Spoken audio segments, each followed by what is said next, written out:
दोस्तों नमस्कार, स्वागत है आपका यूट्यूब चैनल एबी टेक में।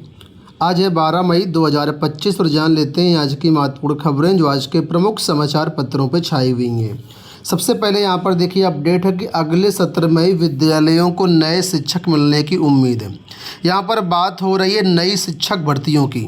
आप लोग जानते हैं कि यूपीपीएससी से एलटी ग्रेड और जीआईसी प्रवक्ता की भर्ती और शिक्षा सेवा चयन आयोग से टीजीटी पीजीटी प्राइमरी की वैकेंसी निकाले जाने की तैयारियां हैं।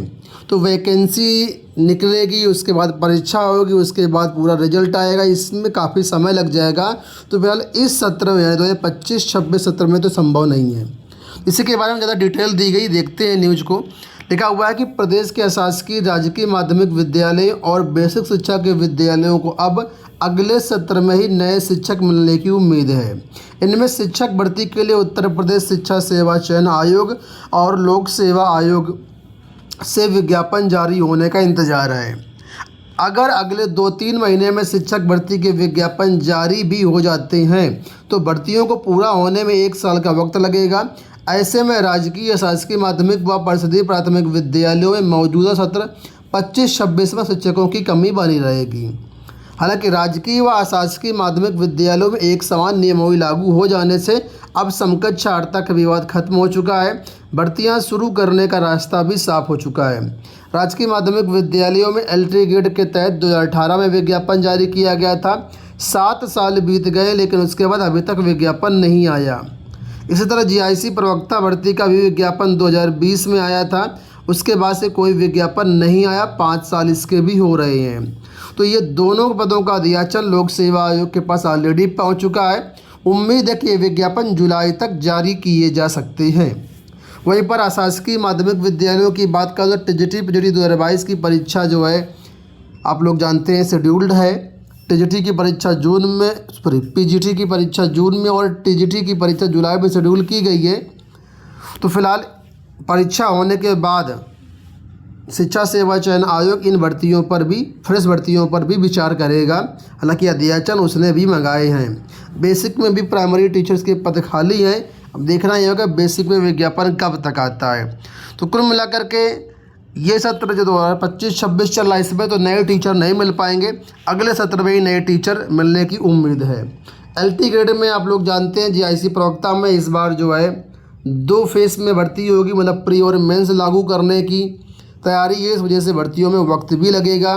के निर्धारण के नियम बदल दिए गए, इस वजह से के निर्धारण के नियमों के सख्त होने के बाद भी इसमें आयोग की चुनौतियां बढ़ेंगी। तो कुल मिलाकर के अगर आप शिक्षक भर्ती की तैयारी कर रहे हैं तो वक्त लगेगा भर्तियां कंप्लीट होने में। टीजीटी पीजीटी जो एग्ज़ाम है उसको आप फोकस करिए, इसमें आपको बड़ा मौका है। बीएड 17 मई तक सभी परीक्षा केंद्र सत्यापित करा करके भेजें। आप लोग जानते हैं बुंदेलखंड विश्वविद्यालय द्वारा संयुक्त बीएड प्रवेश परीक्षा के लिए तैयारी चल रही है। 69 जिलों के डीआईओ व उच्च शिक्षा अधिकारियों को ये सूचना भेज दी गई है कि 17 मई तक सभी केंद्र जो है सत्यापित करा करके भेजें। इसके बाद आगे की तैयारियां की जाएं। आप लोग जानते हैं इसकी परीक्षा 1 जून को प्रस्तावित है, उसी कड़ी में पूरी तैयारी चल रही है। यहाँ देखिए अपडेट है कि प्रदेश में एक साथ खुलेंगे 71 राजकीय महाविद्यालय। 25-26 शैक्षणिक सत्र में 1 जुलाई से प्रदेश में पहली बार एक साथ 71 नए जो गवर्नमेंट डिग्री कॉलेज हैं वो खुलने जा रहे हैं। उच्च शिक्षा विभाग के लिए ये खास उपलब्धि वाला सत्र होने जा रहा है, जिसमें एक साथ इतनी बड़ी संख्या महाविद्यालय में पठन पाठन शुरू होगा। उच्च शिक्षा निदेशालय के अफसरों को अब तक 40 से अधिक महाविद्यालय हस्तांतरित किए जा चुके हैं और अब अधिकारी फर्नीचर समेत दूसरे संसाधन में जुटे हुए हैं। इन महाविद्यालयों में असिस्टेंट प्रोफेसर के 1065 पदों पर सीधी भर्ती के कुल 1562 पदों पर भर्ती की सैद्धांतिक मंजूरी मिल चुकी है और बहुत जल्द आदेश जारी होने की उम्मीद है। जब तक नियमित नियुक्ति नहीं होती तब तक एक दूसरे महाविद्यालयों के शिक्षकों को संबद्ध करके कक्षाएं चलवाई जाएंगी। खास बात यह है कि एनईपी 2020 के अनुरूप इन महाविद्यालयों में विज्ञान, वाणिज्य, कला और तीनों विषयों की जो है पढ़ाई यहाँ पर कराई जाएगी।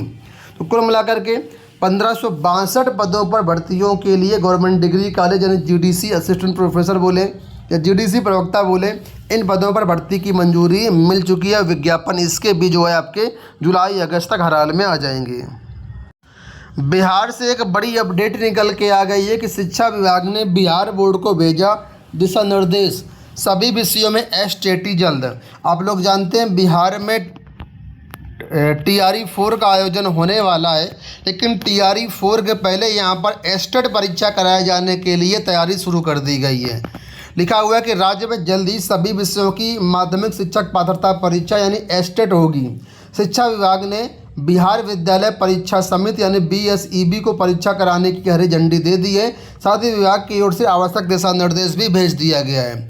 अब बिहार बोर्ड जल्द ही चौथी STT का आवेदन लेने से लेकर के परीक्षा की तिथि घोषित करेगा और इसके बाद आपका जो है एस्टेट जो है आ जाएगा। तो कुल मिलाकर के आप सभी के लिए खुशखबरी है कि अगर आप बिहार में टीचर बनना चाहते हैं और अभी तक आपके पास ये एस्टेट नहीं था तो ये बहुत बड़ा मौका है। जल्दी ही एस्टेट का नोटिफिकेशन आएगा। BPSC TRE 4 के पहले आपका ये एस्टेट होगा और इसके बाद जो भी अभ्यर्थी क्वालिफाई होंगे उनको TRE 4 में मौका मिलेगा। तो 9 से 12वीं तक एस्टेट का आयोजन किया जाता है। सभी विषयों के लिए एस्टेट का आयोजन होना है। अगर आप इसकी लेटेस्ट अपडेट चाहते हैं तो चैनल को सब्सक्राइब कर लेना। हमारे चैनल पर इसकी सारी अपडेट आपको दी जाएगी। यहाँ देखिए पुरानी पेंशन को लेकर के अपडेट है कि अर्धसैनिक बलों को पुरानी पेंशन देने की मांग, प्रधानमंत्री व रक्षा मंत्री से जल्द निर्णय को कहा। National movement for old pension scheme के तहत राष्ट्रीय अध्यक्ष व अटेवा के प्रदेश अध्यक्ष विजय कुमार बंधु ने अर्धसैनिक बलों को पुरानी पेंशन देने की मांग उठाई है। एक्स पर उन्होंने लिखा कि सैनिक हमारे देश की आन बान शान है, उन्हें पुरानी पेंशन बहाल कर देनी चाहिए। कुल मिलाकर के OPS को लेकर के लगातार आंदोलन चलता रहता है। इसी कड़ी में यहाँ पर जो है अब अर्धसैनिक बलों को पुरानी पेंशन देने की मांग उठाई गई है। अधीनस्थ सेवा चयन आयोग के सदस्यों का बढ़ेगा वेतन। राज्य सरकार उत्तर प्रदेश अधीनस्थ सेवा चयन आयोग के सदस्यों का वेतन और सेवानिवृत्त हो चुके सदस्यों को 7वें वेतन आयोग के बराबर पेंशन देने का विचार कर रही है। उच्च स्तर पर इस संबंध में विचार विमर्श किया जा रहा है। लोक सेवा आयोग के सदस्यों की अपेक्षा अधीनस्थ सेवा चयन आयोग के सदस्यों को काफ़ी कम वेतन मिलता है। तो कुल मिलाकर के इनको भी अब वेतन यहाँ पर दिया जाएगा। लिखा हुआ है उत्तर प्रदेश अधीनस्थ सेवा चयन आयोग के सदस्यों को करीब 1,48,000 रुपये वेतन मिलता है। यहाँ देखिए अपडेट है कि शिक्षक नियुक्ति धांधली की जांच में ढिलाई। दिव्यांग बच्चों की शिक्षा पर हावी सिंडिकेट सुप्रीम कोर्ट के आदेश की अवहेलना करने में पीछे नहीं है। मामला बेसिक शिक्षा विभाग से जुड़ा हुआ है, जहां दिव्यांग बच्चों के चिन्हांकन, नामांकन व ऑनलाइन ट्रैकिंग में गड़बड़ी का खुलासा होने के बाद अब एक नया प्रकरण सामने आया है। दिव्यांगों को शिक्षित करने के लिए रखे गए विशेष शिक्षकों की नियुक्ति में जमकर हुई धांधली का खुलासा हुआ है। बेसिक शिक्षा विभाग का नया कारनामा जो है सामने आया है और इसमें जो है नियुक्तियों में गड़बड़ियाँ हुई हैं और जो गड़बड़ियाँ हुई है उसकी जांच में अब ढिलाई की जा रही है। दोस्तों ये हो गई आज की सारी सूचनाएं। अगर आप ये अपडेट जो है डाउनलोड करना चाहते हैं, ये सभी न्यूज़ PDF जो डाउनलोड करना चाहें तो आप हमारे टेलीग्राम से जुड़ सकते हैं। टेलीग्राम का लिंक वीडियो के डिस्क्रिप्शन बॉक्स में हमने दे दिया है। टेलीग्राम को ज्वाइन करके आप जो है ये सभी न्यूज़ डेली का डेली डाउनलोड कर सकते हैं और अपडेटेड रह सकते हैं। इस वीडियो में इतना ही। इसी तरह के अपडेट्स के चैनल को सब्सक्राइब जरूर कर लेना। धन्यवाद।